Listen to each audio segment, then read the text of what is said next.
वंदे मातरम साथियों। आज हम सभी कुछ ही दिनों के बाद अंतर्राष्ट्रीय योग दिवस मनाने जा रहे हैं। ये हमारे माननीय प्रधानमंत्री महोदय का आह्वान था और उनके आह्वान पे पूरे विश्व समुदाय ने 21 जून को अंतर्राष्ट्रीय योग दिवस के रूप में मनाने का निश्चय किया।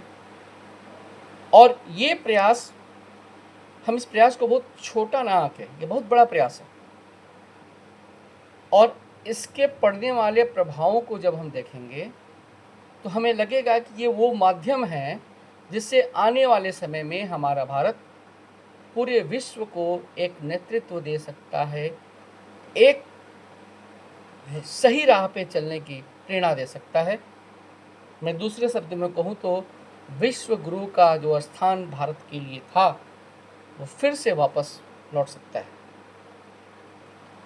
आज हम अपने को सनातन कहते हैं कि हम सनातनी हैं, लेकिन अगर हम बहुत ईमानदारी से सोचें कि क्या हम वाकई में सनातन धर्म की परंपराओं का उसके रीति रिवाजों का पालन करते हैं, अगर ईमानदारी से पूछेंगे तो हम में से बहुत से लोगों को लगेगा कि नहीं, इस क्षेत्र में हमें बहुत कुछ करने की ज़रूरत है।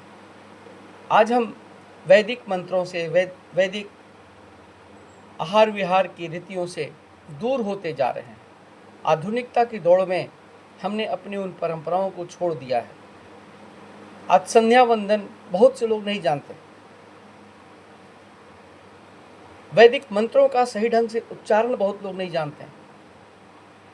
उन्हें ऐसा नहीं कि केवल उन्हीं की गलती है, बल्कि एक ऐसा परिवेश हो गया है जिसमें कि उन्हें इन चीज़ों को समझने या इन चीज़ों को जानने की उनको ज़रूरत ही महसूस नहीं होती।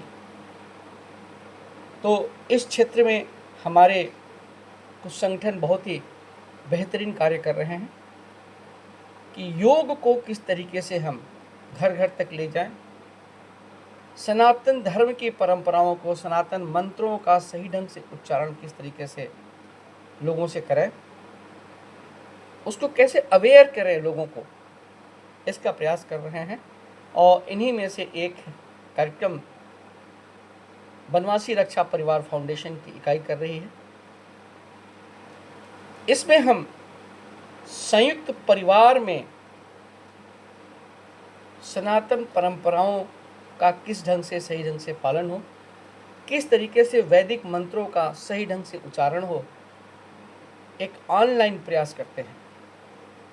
हम में से प्रत्येक सदस्य सुबह शाम एक अलग अलग ग्रुप के लिए अलग अलग समय निर्धारित है, उस समय पे मिलते हैं।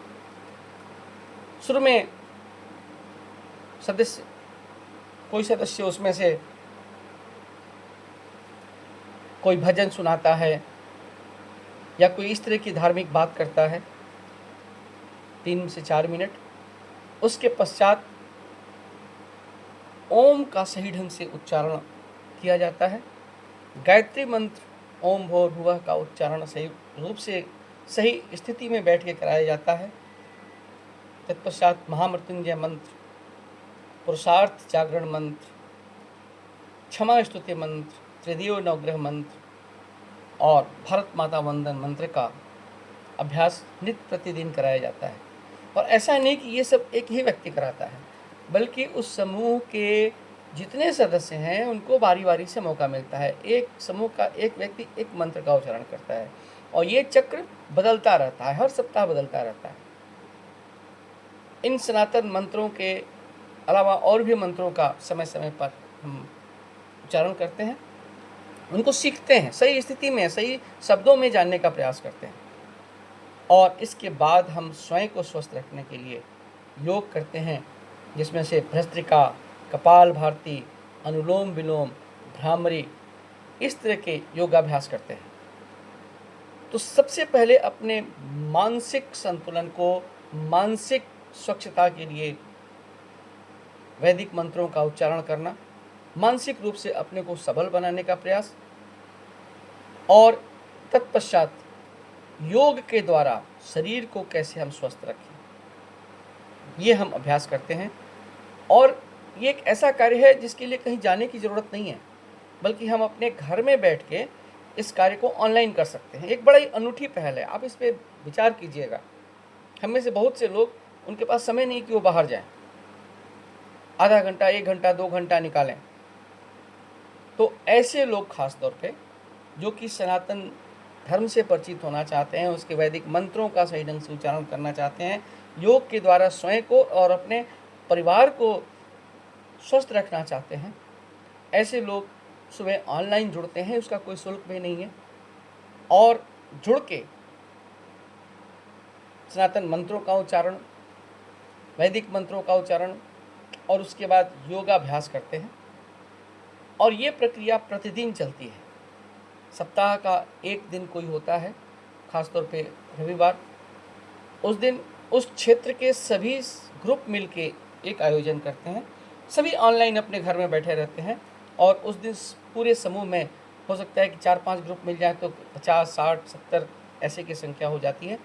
और बुद्धिजीवी वर्ग एक बड़ा वर्ग होता है, समावेशित वर्ग होता है, हर तरह के लोग उसमें होते हैं। उसमें छोटे बच्चे भी होते हैं, बुजुर्ग भी होते हैं, नौजवान भी होते हैं, शिक्षक भी होते हैं, अलग अलग प्रशासनिक विभागों के अधिकारी भी होते हैं, और सभी मिल के इस प्रयास में स्वयं को सम्मिलित करते हैं। तो ये बड़ा ही अनूठा प्रयास है। आइए हम इस प्रयास को आगे बढ़ाएं और कोशिश करें, हम सबका प्रयास हो। और ख़ास तौर पे इस मुहिम में लगे जितने भी जिम्मेदार लोग हैं, मैं उन सबको प्रणाम करते हुए ये आग्रह करूँगा कि इस योग दिवस के अवसर पर हम अपने इस मुहिम को और तेज़ी से आगे बढ़ाएं, जैसे कि ये घर घर तक पहुँचे, घर घर तक लोग इस मुहिम से परिचित हों, और हम इसके माध्यम से निर्बल, वंचित, पीड़ित समाज की, जो कि दूर दराज के जंगलों में रहते हैं, वनवासी हैं, निर्बल वर्ग के हैं, उनके परिवार के लिए इस संगठन के प्रयासों में स्वयं को सम्मिलित कर सकें। आप सबका बहुत बहुत अभिवादन, और मेरी बातों को सुनने के लिए बहुत बहुत धन्यवाद। वंदे मातरम।